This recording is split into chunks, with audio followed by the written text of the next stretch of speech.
जाता है बड़े खुरदरे पत्थर पर। ऐसी जब चलने के लिए प्रभु ऐसा मार्ग देते हैं ना, तो माने जीवन की खुशबू प्रकट होगी। इस मार्ग पर चलकर ही जीवन की खुशबू प्रकट होगी। और एक बात तो यहां से आप ले जाना, संसार की प्रतिकूलता कितनी ही बड़ी क्यों ना हो, मैं कहता हूं कितनी ही बड़ी, लेकिन प्रभु की कृपा से बड़ी नहीं हो सकती। इतनी शक्ति उसमें नहीं है। जब सर पर हाथ है ही, जाको मीत साजन है समिया, तिस जन को काहे की कमी, हो जाकी प्रीत गोविंद स्यों लागी, हो जाकी प्रीत गोविंद स्यों लागी, दुख दर्द प्रमता का भागी, दुख दर्द प्रमता का भागी। बस बड़ी बात है, जीव प्रभु की ओर देखता नहीं। तू काहे डोले प्राणिया, तुद राखेगा सिरजनहार।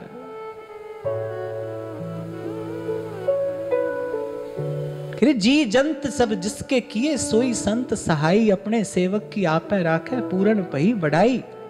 जीव उसकी ओर देखता नहीं है।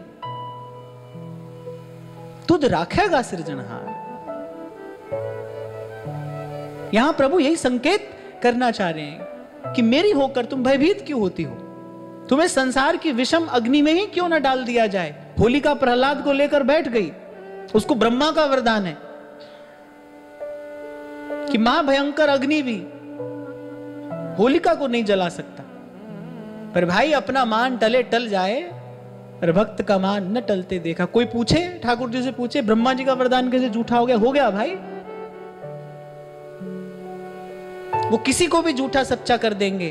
पर चतुर दिशा कीनो बल अपनो, सिर ऊपर कर तार्यो, कृपा कटाक्ष अवलोकन कीनो, दास को दुख बिदार्यो, दास को दुख बिदार्यो। प्रभु का होकर ठाकुर जी कहने लगे, अरे अभी तो कह रही हो कि रमैया मैं थारी छूं, यदि मेरी हो फिर भयभीत क्यों होती हो? तो जब गिरधर गोपाल भी मौन है, तो मीरा को संकेत मिलने लगा कि शायद इसमें प्रभु की स्वीकृति है। शायद प्रभु ऐसा ही चाहते हैं। और जैसे मैंने कहा ना, स्वाभाविक है, मन में अनेक प्रकार के भाव उठ रहे हैं, कभी अनुकूल कभी प्रतिकूल। कभी मन कहता है कि शायद मैं योग्य ही नहीं हूं, अभी मुझ में ऐसी योग्यता नहीं है। कभी मन क्या कहता है, कभी मन क्या कहता है। और बस अभी ये द्वंद्व, ये संग्राम भीतर चल ही रहा है। और बस ऐसे ही अपने गिरधर गोपाल का, उनके चरणों का विचार करते करते, अब तो ना भूख का समय है ना निद्रा का, ऐसी थोड़ी देर के लिए आंख लगी और बस वो तो उस झपकी ने धन्य कर दिया मीरा को। क्या देखती है? सुंदर श्याम कर्ण अश्व पर सवार होकर द्वारिकाधीश पधार रहे हैं। अति सुंदर अमूल्य रत्नों से जटित वो विवाह के मंगलमय वस्त्र हैं, वो आभूषण हैं। प्रभु ने चूनर ओढ़ाई है, प्रभु ने मस्तक पर सौभाग्य का तिलक किया है, प्रभु ने अपने कर कमल में मीरा का कर कमल थामा है। और दृष्टि से वो अमृत पिलाया कि तुम मेरी हो।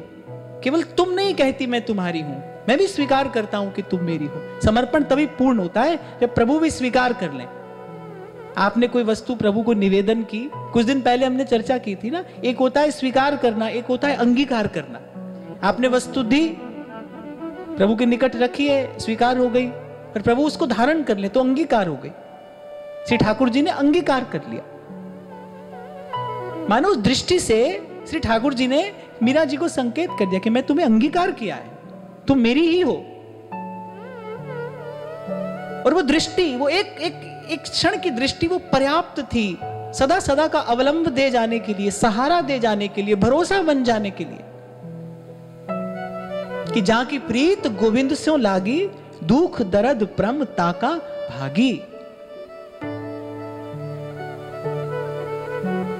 कल शंभू जी ने मुझे कुछ दिया, उसमें एक प्रश्न मुझे याद है। किसी ने कहा कि आपको बहुत लंबे काल से सुन रहे हैं, एक प्रश्न है मन में कि ये जो बात आप कहते हैं कि प्रभु का भजन करने के बाद ऐसा होता है और ऐसा होना चाहिए, वो सबके जीवन में, जो लोग भजन कर रहे हैं उनके जीवन में वो दिखाई क्यों नहीं पड़ता? भाई मैं ये कहता हूं ना, तो मैं इसके साथ साथ ये भी कहता हूं कि दर्शन दुर्लभ है।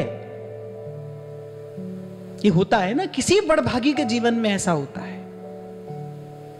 जो दिख रहा है भजन कर रहा है, आवश्यक थोड़ी है कि वो कर भी रहा है। और किसका भजन कर रहा है?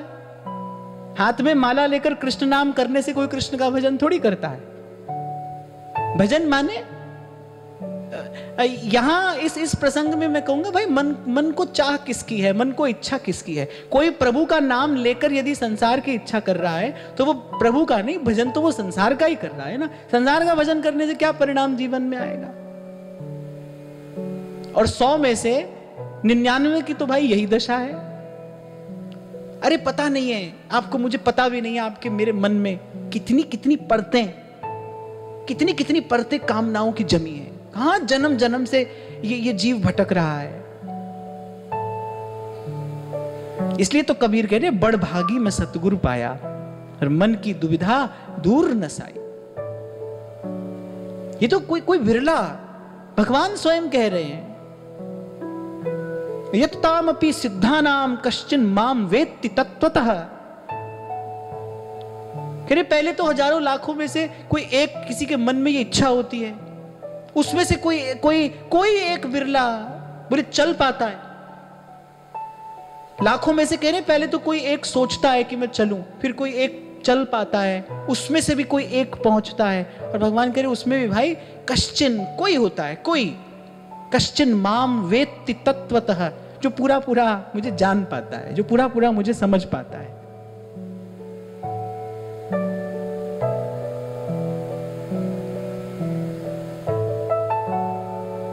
तो प्रभु ने कहा मैंने तुम्हें अंगीकार किया है, तुम्हें किस बात का भय है, तुम्हें किस बात की चिंता है? तुम्हारा जीवन तो ज्योति स्तंभ है, इसी के प्रकाश में तो जीवन में आने वाली तमाम प्रतिकूलताओं, बाधाओं को सहकर मेरे भक्त मुझ तक पहुंचेंगे। हमारे व्यास जी एक बड़ी सुंदर बात कहते, कह रहे भक्त बिन कौन सह्यो अपमान। बोले भक्त के बिना किसने जीवन की प्रतिकूलताओं को सहा है माने कहा नहीं है, केवल सहा है, प्रसाद मानकर स्वीकार किया है। और वैसे भी व्यवहार में भी आप देखें भाई, अगर भूमि से निकला हुआ स्वर्ण अग्नि में तपने से मना कर दे, फिर तो आभूषण बनने की कोई संभावना ही नहीं है। जब तक अशुद्धि हटेगी नहीं, वैसे तो स्वर्ण शुद्ध ही होता है, लेकिन वो जो अशुद्धि साथ में लेकर आया है, भूमि से निकला है अशुद्धि साथ लेकर, फिर तो उसके दूर होने की कोई संभावना नहीं है। तो प्रभु ने आकर स्वीकार कर लिया, हथलेवा हुआ। और बस वो एक क्षण जो था, वो सूर्य के समान जीवन में उदय हुआ और द्वंद्व का सारा अंधकार समाप्त हो गया। मीरा प्रसन्न उठी और क्या देखती है कि हाथ पीले हैं, मस्तक पर सौभाग्य का वो सूचक चिन्ह है, और वो अमूल्य वस्त्र और आभूषण वो मीरा ने देखा। और मीरा ने कहा कि भाई ये बात किसी से कहने योग्य तो है नहीं, कोई समझेगा नहीं, कोई जानेगा नहीं। मीरा ने छिपा कर रख दिए वो वस्त्र आभूषण। मन की चिंता दूर हो गई, वो जो बोझ था मन पर वो हट गया। हाँ, बस मां से इतना तो कहा मीरा ने, उमाईरी माना सुपना मां परण्यारे गोपाल, परण्यारे गोपाल। जब मीरा ने ऐसा कहा ना तो मां को चिंता हुई। मां ने कहा भाई लड़की तो पगला ही गई है।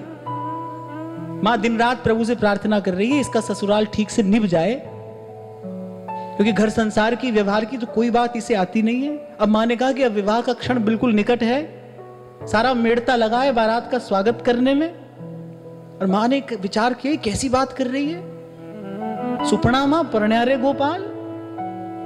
माँ ने कहा कि मैंने तो सोचा था कि जब विवाह का संबंध हो जाएगा, जब कंधे पर उत्तरदायित्व आएगा तो ये सारा भूत उतर जाएगा और सही मार्ग पर आ जाएगी। और माँ ने कहा कि इसका बावरापन तो बढ़ता ही जा रहा है। माँ की चिंता बढ़ रही है कि इतने बड़े परिवार में संबंध हो गया है, अब कल जाने वहां से कौन सी सूचना आ जाएगी। पर वो माँ है, गर्भ में रखा है मीरा को। माँ देख रही है कि भाई इतना प्रसन्न मैंने इसे कभी नहीं देखा। आज इसके मुख पर, इसके रोम रोम में वास्तविक प्रसन्नता है। आप व्यवहार में भी ऐसा कहते हैं ना कि कोई व्यक्ति प्रसन्नता में फूल जाता है। फूलना माने ऐसा फूलना नहीं, वो फूलन है माने फूल की तरह खिल जाता है। कह रही ऐसा इसको फूल की तरह खिला मैंने कभी नहीं देखा। या तो ये ऐसी प्रसन्न थी जब इसे इसके ठाकुर जी मिले थे, या जब वो काशी के प्रसिद्ध संत आकर इसे अपना वो तानपुरा देकर गए थे, या फिर इसको प्रसन्न देखा था मैंने तब। पर अभी कल तक तो ये भोजन का ग्रास अपने मुख में नहीं लेती थी, इसको रात को नींद नहीं आती थी, तमाम औषधियां हमने कराकर देख ली, पर इसका तन मन नहीं सुधरा। और आज एकाएक, आज ये सुबह उठते ही जाने क्या हुआ है, इतनी प्रसन्न। और मीरा का बस चले तो मीरा महल की अटारी पर चढ़कर गाए, मायरी माना सुपना मां परण्यारे गोपाल, परण्यारे गोपाल, परण्यारे गोपाल, परण्यारे गोपाल, मायरी मना सुपना मां परण्यारे गोपाल, परण्यारे गोपाल, परण्यारे गोपाल, परण्यारे गोपाल। मैं कल भी जब जा रहा था तो मैं विचार कर रहा था क्या और कैसी पवित्र ये भारत भूमि है, कैसे कैसे भक्त संत महापुरुष यहां पर अवतरित हुए हैं।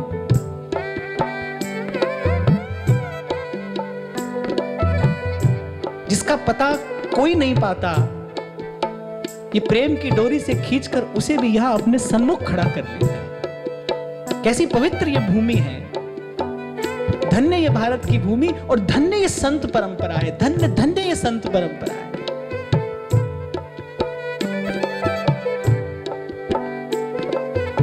प्रत्यक्ष देखा संसार ने।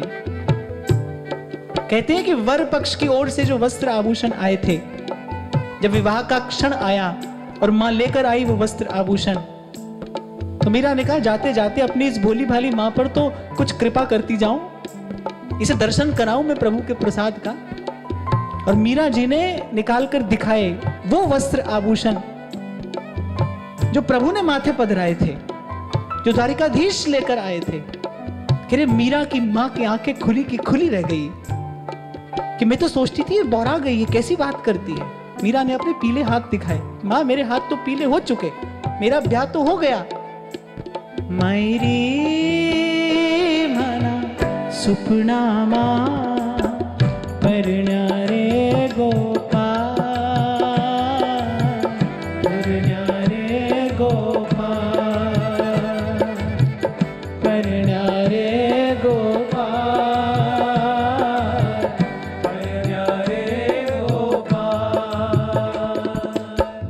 परण्यारे गोपाल, परण्यारे गोपाल, परण्यारे गोपाल।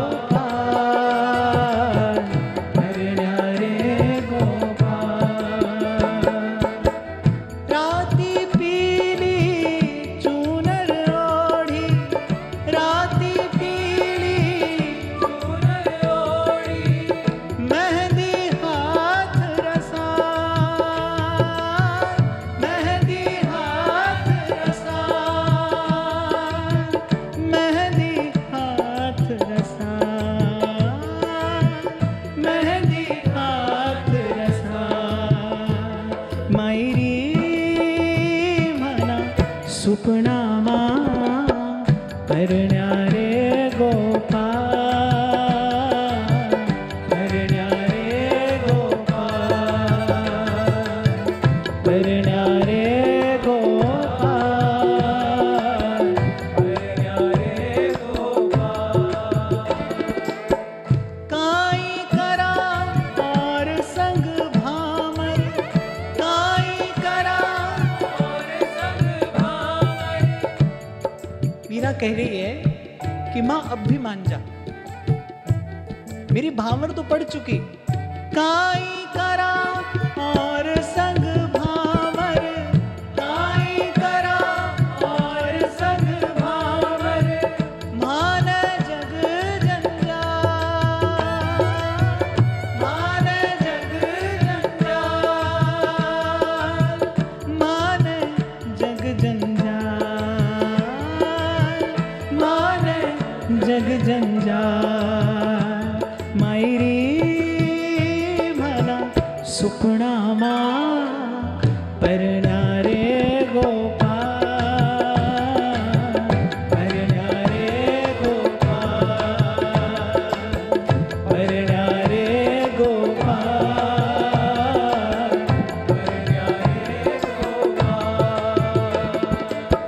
मीरा प्रभु गिरधरन लाल सो, मीरा प्रभु गिरधरन लाल सो, मीरा प्रभु गिरधरन लाल सो, मीरा प्रभु गिरधरन लाल सो। करे सगाई करे सगाई मायरी मना सुपना मां, परण्या रे गोपाल, परण्या रे गोपाल, परण्या रे गोपाल, परण्या रे गोपाल। राती पीली चूनर ओढ़ी, राती पीली चूनर ओढ़ी, मेहंदी हाथ रसाल, मेहंदी हाथ रसाल। काई करा और संग भामर, काई करा और संग भामर, मान जग जंजाल, मान जग जंजाल। मायरी मना सुपना मां, परण्या रे गोपाल, परण्या रे गोपाल, परण्या रे गोपाल, परण्या रे गोपाल, परण्या रे गोपाल, परण्या रे गोपाल, परण्या रे गोपाल, परण्या रे गोपाल। और वो जो मेवाड़ से आए वस्त्र आभूषण जो मीरा की मां ने बड़े गर्व और गौरव के साथ सहेज कर रखे थे, जब द्वारिका से आए वस्त्र आभूषणों के सन्मुख उन वस्त्राभूषणों को रखा, तुच्छ जान पड़े, वो क्षुद्र जान पड़े। कहते पहली बार जब मीरा जी ने दर्शन कराया प्रत्यक्ष प्रभु के प्रसाद का, तभी तो एक फकीर ने लिखा, अरे घड़ा पक्का था यकीन मान कच्चा था, पर इश्क मीरा और श्याम वाला सच्चा था। ये अमर प्रेम की कहानी है। काल सबको मिटा देता है। किसी किताब का कोई पन्ना ऐसा नहीं जिसको समय जर्द ना कर दे, पुराना ना कर दे, जर्जर ना कर दे। लेकिन ये प्रेम कहानी, ये अमर प्रेम की गाथा है। समय से परे, समय रहे न रहे, पर ये प्रेम रहता है। इसलिए नारद जी भक्ति सूत्र में कहते अमृत स्वरूपाचा। ये जो प्रेम है, जो भक्ति है, कह रहे अमृत स्वरूपाचा। पहली बार मीरा की मां को लगा, पहली बार लगा कि कुछ पहले यदि मुझे ये अनुभव हो जाता तो मैं ये घड़ी ना आने देती। अरे ये तो सच में केवल अपने गिरधर गोपाल की है। हम इसके साथ ऐसी अनीति क्यों कर रहे हैं? बारात माथे पर खड़ी है। कहते मीरा जी की माता की आंखें सजल हो गई, हाथ जोड़ लिए कि बेटी इस समय यदि हम बारात को लौट जाने को कहेंगे तो ये मेवाड़ के वीर मेड़ता को नष्ट भ्रष्ट कर देंगे। मैं जान गई हूं, मैं मान गई हूं, जो तू आज तक कहती थी मैंने आज उसका अनुभव कर लिया है। जाते जाते मीरा की मां कहती है कि हो सके तो अपनी जननी के इस अपराध को तू क्षमा कर देना। मैं मान गई हूं कि तेरे तन मन प्राण और उनके स्वामी एकमात्र गिरधर गोपाल हैं। मुझे अनुभव हो रहा है कि मुझसे अपराध हो रहा है। मैं प्रभु के चरणों में अर्पित की हुई वस्तु किसी अन्य को देने की धृष्टता कर रही हूं। महत अपराध मुझसे बन पड़ रहा है। मां ने सर पर हाथ रखते हुए सजल नेत्रों से केवल इतना ही कहा कि बेटा, राजकुल की स्त्रियों को सदा ही विष के घूंट पीने पड़ते हैं। नगर के हित के लिए, राष्ट्र के हित के लिए श्रेष्ठ कुल की स्त्रियां इसी प्रकार विष के कड़वे घूंट पीती आई हैं। तू भी ये घूंट पी जाना। जिन्होंने तुझे यहां आकर स्वीकार किया है, अंगीकार किया है, वही पल पल तेरे सहाय हैं, वही पल पल तेरी रक्षा भी करेंगे।